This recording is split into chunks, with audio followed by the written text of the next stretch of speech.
Hola, ¿qué tal? Mi nombre es María Guadalupe Candelas Ovalle y formo parte del equipo número 2, el cual está conformado por mis compañeras Valeria Guadalupe, Zaira Maribel, Rosalba Gómez y Brenda Valeria. Y en esta ocasión hablaremos sobre la mutabilidad y la reparación del ADN.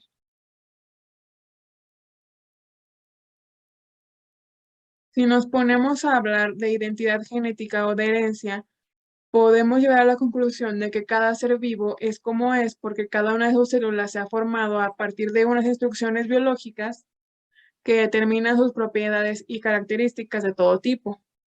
Puede ser el grupo sanguíneo, el color de cabello, los rasgos físicos, el ritmo metabólico, etc. Estas instrucciones biológicas son las que se denominan información genética, cuyo soporte físico es el ácido desoxirribonucleico. Lo más característico y esencial es que esta información está contenida en el ADN mediante lo que se conoce como código genético, que son una serie de instrucciones de lectura que permiten leer un fragmento de ADN para obtener la información necesaria para, por ejemplo, determinar el color del cabello de alguna especie, no de un ser humano. Si ahondamos un poco más, podemos darnos cuenta de que cada uno de los procesos por los cuales el ADN tiene que pasar para que éste pueda transmitirse a nuevas especies, nuevas generaciones por medio de la reproducción, podemos darnos cuenta de que estos procesos son extremadamente complicados en cierto punto, pero mejor dicho, son más que nada unos procesos muy bien calculados y precisos, y es debido a esta precisión que nosotros nos encontramos aquí y ahora, ya que si estas bases nitrogenadas no se hubieran unido, no se hubieran incorporado de la manera correcta o de la manera perfecta, pues muy probablemente la vida no hubiera surgido o no se hubiera dado tal como la conocemos ahorita, porque de alguna u otra manera eso es lo que somos. Somos un conjunto de información que lucha todos los días por permanecer, por perdurar y por ser transmitida de una generación a otra.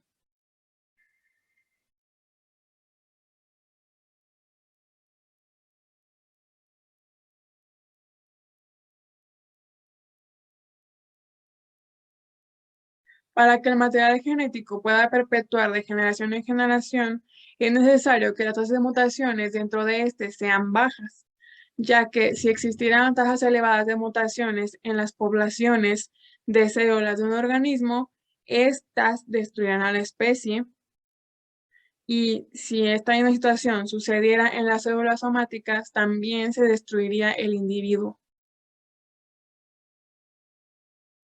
Las células vivas de cualquier organismo requieren que los miles de genes que las conforman funcionen correctamente, pero estos genes pueden dañarse por una mutación en cualquier sitio de su secuencia codificadora, es decir, durante el proceso de replicación del ADN.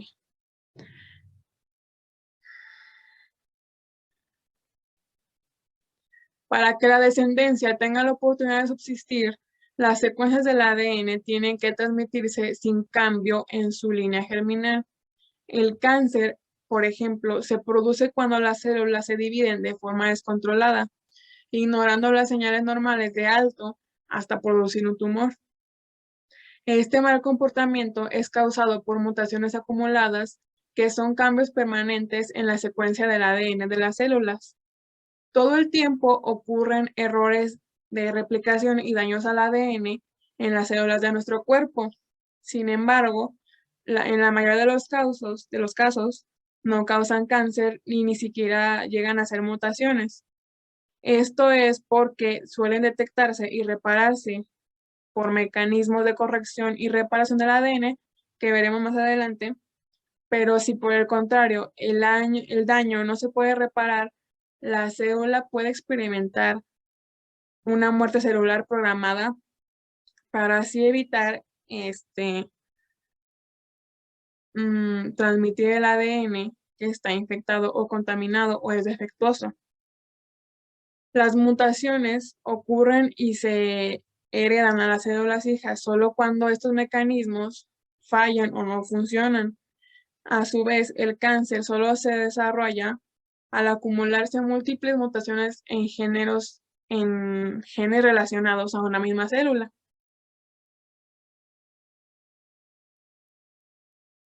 Upsis.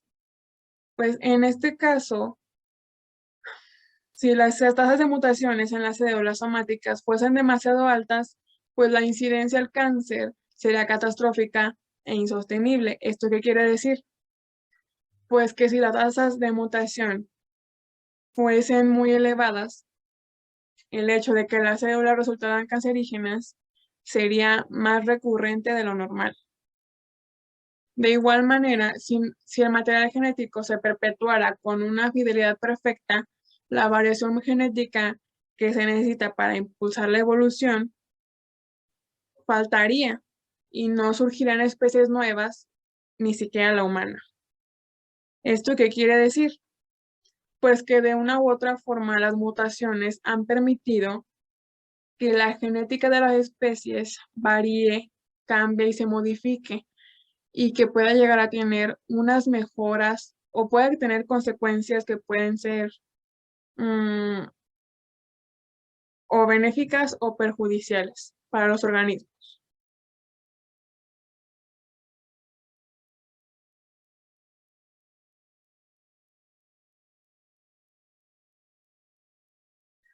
Lo bueno es que las mutaciones han permitido que las especies vayan cambiando de una mejor manera.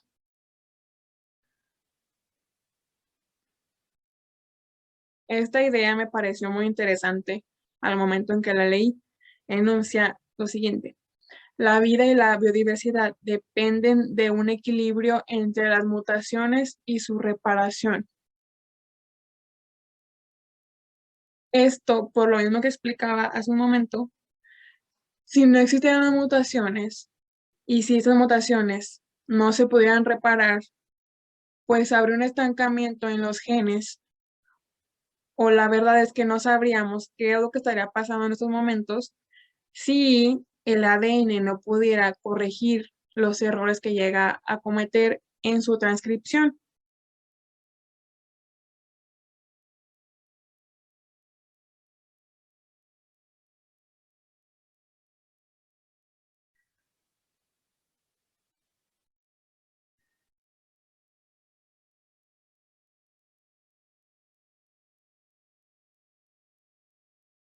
Lo importante es que las mutaciones tienen que estar en un equilibrio para que la vida pueda seguir su curso, sin afectar a ninguna especie.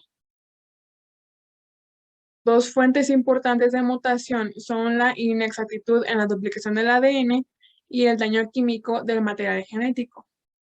Sabemos que el ADN es una molécula inorgánica que es frágil y su estabilidad química es finita, ya que sufre lesiones espontáneas como la pérdida de bases nitrogenadas,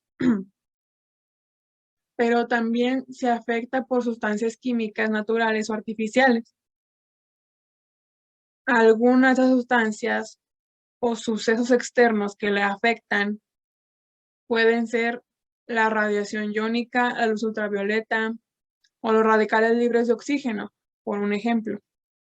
De este modo, los errores de duplicación y el daño del material genético por causas del medio ambiente son inevitables, ya que las radiaciones solares o todo ese tipo de ejemplos son cosas de las cuales no pudimos huir tan fácilmente o no podemos evitar.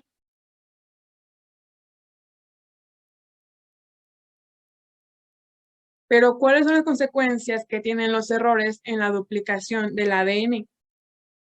Pues la primera es que existen o surgen cambios permanentes en el ADN y que pues estos son mutaciones, se dan las mutaciones. Otra de las consecuencias es que algunas alteraciones químicas impiden el uso del ADN como plantilla para la duplicación o la transcripción del ADN.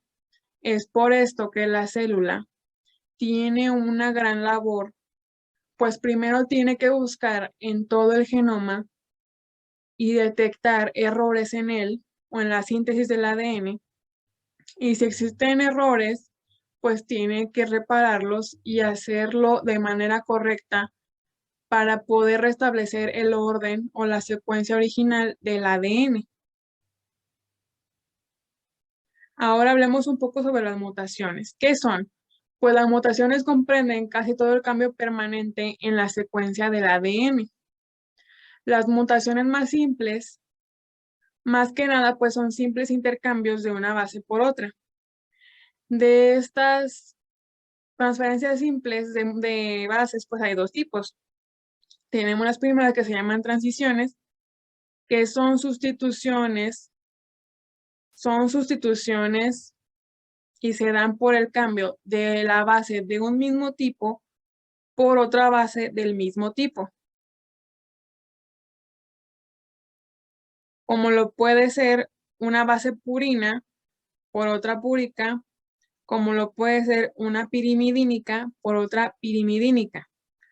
Por ejemplo, adenina por guanina o guanina por adenina o, o timina por citosina o citosina por timina. Las siguientes son las transversiones.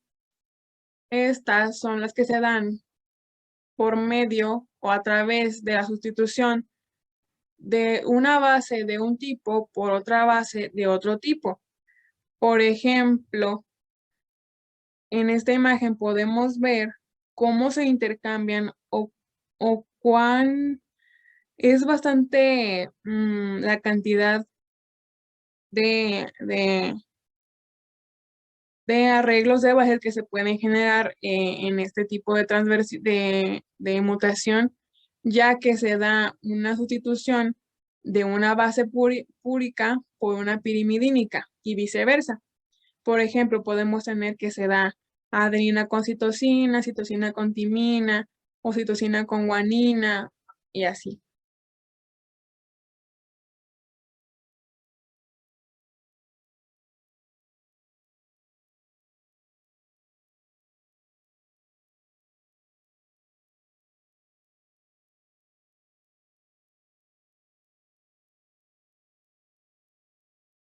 Existen también otros tipos de mutaciones, como lo pueden ser el de las inserciones o eliminaciones de nucleótidos o de una cantidad pequeña de nucleótidos.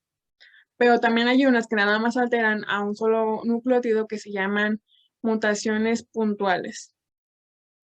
Uno de los primeros conceptos que mencioné al inicio fue el de la tasa de mutación y me parece crucial e importante definirlo en ese momento.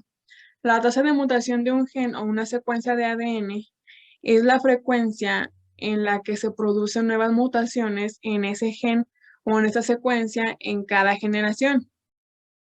El hecho de tener una alta tasa de mutación implica un mayor potencial de adaptación, pero también aumenta el número de mutaciones perjudiciales en los individuos.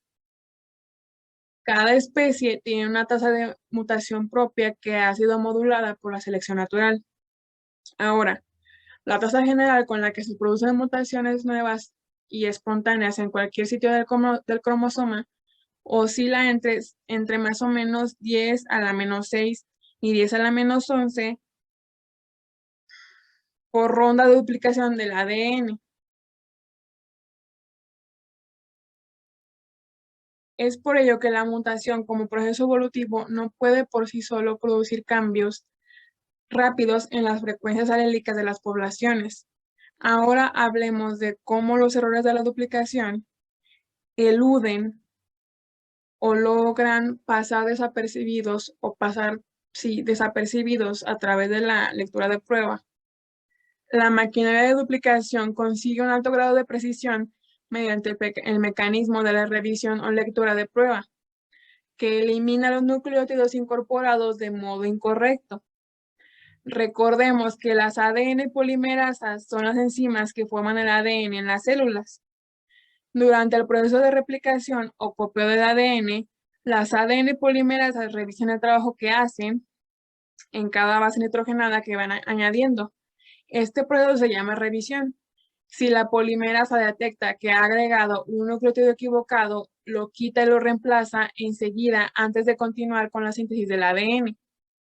Pero si el nucleótido mal incorporado no se detecta y no se reemplaza, el cambio de la secuencia se torna permanente en el genoma. Y ahora, durante una segunda ronda de duplicación, el nucleótido mal incorporado, que ya forma parte de la cadena plantilla o cadena vieja o madre, maneja la incorporación de su nucleótido complementario en la cadena neosintetizada o cadena nueva. ¿Esto qué quiere decir? Pues que si un nucleótido desde el inicio se encuentra erróneamente apareado con otro nucleótido y si este par de nucleótidos pasan desapercibidos a través de la lectura de prueba o del proceso de revisión, pues al momento de que se dé la segunda ronda de duplicación, esta cadena se va a ver incorporada de una manera incorrecta y se va a generar una mutación que va a resultar permanente. Es en este momento cuando el apareamiento incorrecto ya no existe, sino que se ha producido una modificación permanente, una mutación en la secuencia del ADN.